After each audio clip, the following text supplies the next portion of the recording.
이제 정보망이 각기 다를 수는 있고 제가 이제 오늘 오후에도 취재를 좀 해보니까 순리대로 가고 있다는 의견이 강하더라고요. 자, 한덕수에 대해서 일단 정리하고 윤석열도 곧 이어서 발표할 것이다. 다만 오늘 헌법재판소 공보관이 이번 주에는 윤석열에 대한 탄핵 선고일 지정이 없다라고 또 분명히 못을 박았습니다. 이것 때문에 야 이거 뭐냐라고 하는 이제 질문이 나오는데 어떻게 보시면 좀 이제 불안하게 상황이 좀 어려워질 수 있다라는 느낌으로 이제 신 교수님은 이거 아니 제가 어렵다고 말씀드린 게 아니죠. 그 전에 한다라고 말씀드렸죠. 그 전에 이제 해야 한다 또는 한다라고 하는데 만약 이제 시나리오상 보면 이런 일이 일어날 수도 있다라는 것이고 어떻습니까? 지금 월요일 날 한덕수에 대해서 탄핵 선고를 하면 언제쯤 윤석열에 대한 선고를 할 것이냐? 근데 뭐 저는 현직 기자고 정치 평론가는 아니기 때문에 뭐 어떻게 뭐 분석을 한다거나 하진 않고요. 저희는 대부분 기사를 쓸 때 취재한 뭐 팩트 그리고 최대한 우리가 얻을 수 있는 증언 이런 것들을 토대로 쓰잖아요. 근데 제가 한 가지 말씀드릴 수 있는 것은 다음 주 금요일 이 시각에 지금 오후 6시 35분이잖아요. 네. 우리가 지금 이렇게 그토록 걱정하고 염려한 그 모든 것들을 일주일 후 다음 주 금요일 오후 6시 경에는 하지 않게 된다는 겁니다.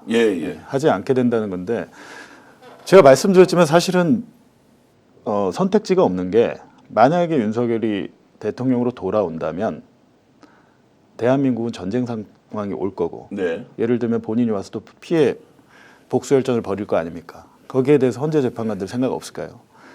그 헌재 재판관들이 자기의 목숨뿐만이 아니고 이 나라에 불러올 혼란이나 여러 가지 진짜 극단적으로 유혈 사태까지 생각을 할 텐데 그 과정이 어떻게 됐든 결론적으로는 우리는 일주일 후에 걱정하지 않는다. 그 말씀을 제가 드릴 수 있을 것 같아요. 왜냐하면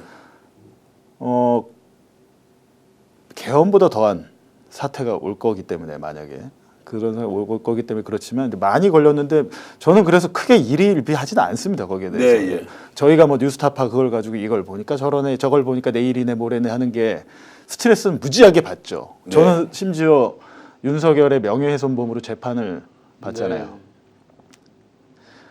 파면이 되면 파면이 된 대통령의 명예훼손을 했다고 제가 재판을 받아야 되는 처지입니다. 저는. 그러니까 제 처지는 어떻습니까? 이제 얼마나 어이가 없습니까? 얼마나 어이가 없어요.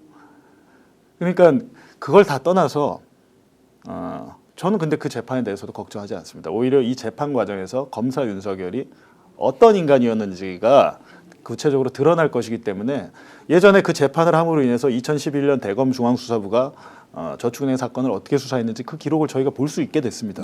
기자로서는 엄청난 취재 자료를 얻게 되는 거죠. 근데 그렇게 생각하듯이 같은 일이라도 동전의 양면처럼 우리가 어느 면을 바라볼 것이냐라는 것인데 제가 볼 때는 너무 걱정하고 염려 많이 되지만 그럼에도 불구하고 일주일에 우리는 이 걱정을 하지 않게 된다. 저는 그 말씀. 뭐 그 말씀이 저한테는 이제 큰 힘이 됩니다. 일주일 뒤에 우리가 27일이죠. 27일 날 다시 오늘 이 순간 20일 오후 6시 전후의 상황을 보면 어떻겠느냐는 이 말씀이 굉장히 많은 의미를 담고 있다고 생각하고요. 똑같은 이제 말씀인데 제가 좀 전에 도표를 그려서 보여드렸잖아요. 어떤 경우든지 물론 이제 저는 뭐 각하된다고 생각지 않습니다. 100% 8대 빵 처음부터 초지일간 흔들림이 없었다라고 말씀드렸잖아요.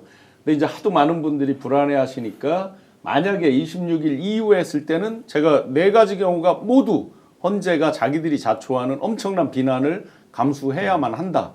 그렇기 때문에 발표를 결정을 내린다면 그 이전에 하는 게 맞다.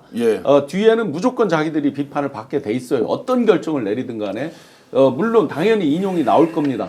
그렇기 때문에 불안해하지 마시라는 의미로 제가 도표를 그려드렸던 것입니다. 자 이제 이것 한번 가정해서 질문해 보겠습니다. 월요일 날 한덕수 국무총리에 대한 이제 탄핵 선고를 하는데 자 인용이 된다고 하면 윤석열 탄핵은 그냥 자동봉으로 가는 것이고 기각이 된다고 할 경우에도 8대0 기각이라는 게 있고요.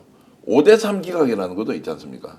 그러면 지금 헌법재판관들의 정책 성향을 보면 야 이게 과연 8대0으로 그럼 기각이 되겠느냐라는 부분에서는 아까 봉집 기자 말씀대로 박근혜 전 대통령의 상황과 비교하면 훨씬 더 탄핵이 돼야 할 사유가 차고 넘친다라고 봤을 때는 어떻게 지금 좀 설명할 수 있겠습니까? 그러니까 지금 질문 자체를 제가 답하고 싶지 않은 질문이죠. 왜냐하면 이제 5대3 기각 이런 것들이 저는 아예 상정이 안 되기 때문에 자 지금 이제 중대하게 헌재에서 체크하는 게 5가지잖아요. 지금 이 네. 윤석열 탄핵권에 대해서 내란이냐 아니냐, 실제로 이제 국회의원들을 감금하려고 했냐 안 했냐, 끌어내려고 했냐 안 했냐 등등등 해서 5대 요소인데, 전혀 그 부분을 제가 계속 불안해하지 마시라는 의미는 뭐냐면, 이게 엔드 요건이 아니에요. 네. 오화 요건이에요.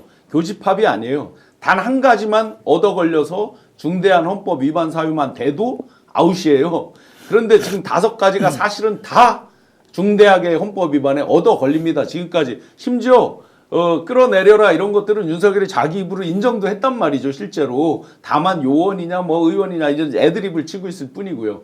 그래서 기각이라는 건 사실상 헌재 재판관들이 주장할 수 없다. 단 각하는 그들이 이제 한번 효능감을 본 게 있잖아요. 석방되면서 형식적 절차적 요건으로 계속 걸었죠. 그래서 내란죄를 왜 뺐냐? 이제 이런 거 가지고 이제 각하를 주장할 뿐입니다. 아, 제가 지금 질문한 거는 한덕수.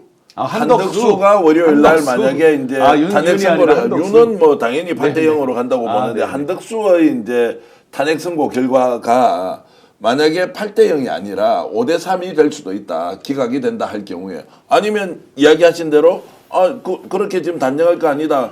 인용이 될 수도 있다. 그럼 인용이 되면 자동봉으로 윤석열은 가는 거고요.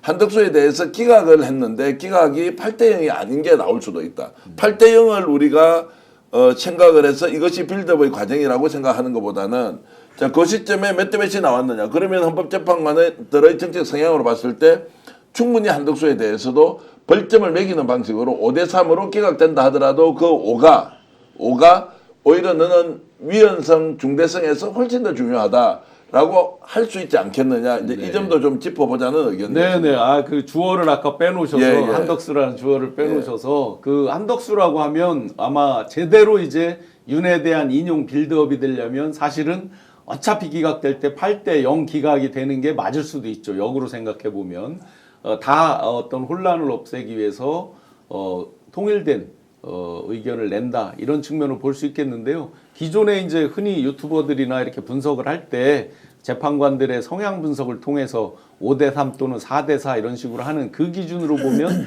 분명히 소신대로 해서 5대 3 기각이 나올 수도 있겠죠. 네. 그런데 5대 3이든 뭐 8대 0 기각이든 어쨌든 한덕수 건은 그렇게 크게 무게를 두고 보지 않으셔도, 불안해하지 않으셔도 괜찮을 것 같다.